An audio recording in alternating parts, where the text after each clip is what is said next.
This is my video of my cat. I believe it's 120 road grader. We use it to grade our road up at the ranch. Anyway, my friend let his friend run it for 3 days to do an arena for a show, and he didn't check the water. So it ran for 2 days with no water. So now I'm doing this, and he's no longer my partner. Anyway, I'm pulling it all apart. One thing that happened is you have what's called your combustion chambers, and this is a combustion chamber, and they unscrew from here, and you thread them in. Anyway, the combustion chamber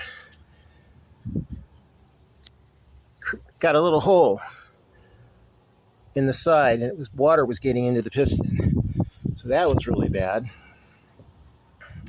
So I had to replace that, and the way I figured it out is I sealed up this hole with some rubber stuff and poured water in the top of it. And I noticed the water was going down and leaking into the water jacket. So these are only 35 bucks. You can get them on eBay. The guy who had it before me replaced that one and that one, but I think I'm going to have to replace that one, and the far one. So that's something that'll drive you nuts. You'll never know why the water's getting in there. But that's the reason the water's getting in there. So I went and honed all the cylinders, got a new head gasket. There's these little rubber guys that are just about everywhere, and make sure you know how many of them you're replacing. You can buy them, and you definitely don't want to forget one. You'll be pulling the head off. I bought a new piston. One piston was bad from the overheating. The old piston here, most of the rings broke also on all of them. The old piston right here got so hot it just melted it away in that area. So if I put rings on there, it would be bad. Anyway, get rid of that. So we're getting ready to put the head on. So that's going on next.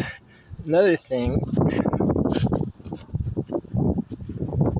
I pulled the oil pan off because it had to be welded, and I arc welded it with this special rod, and it really worked good. It was all cracked up in there.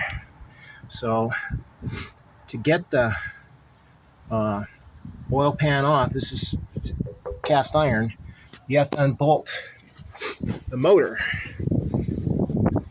These bolts all around. You have to unbolt the motor and slide the whole thing back. Went back maybe 4 inches, and I just lifted the whole thing up at sort of an angle.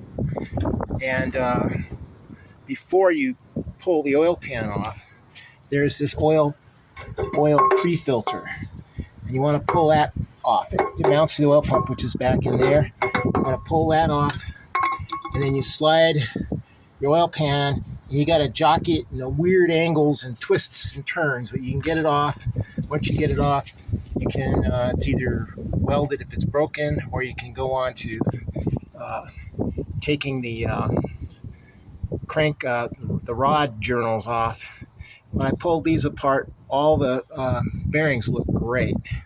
So someone obviously has worked on it before. I can see the little hammer marks where they tapped. It doesn't hurt nothing, but tapped it apart. So I re-ring the whole motor, getting ready to put it back together. A few other things you have to take off. You have to take that off, and I lifted it off with that engine hoist, and I lifted the back. This is the back part of it, and the pulley, and the back out there by the ram, a support that goes over here.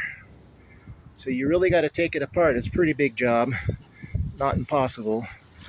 There's the head. I'm going to scoot it over and drop the head on. And in a couple of days, I think I'll have this thing running just fine. Anyway, that's my road grader. This thing's a monster. It makes perfect roads. Thanks for watching.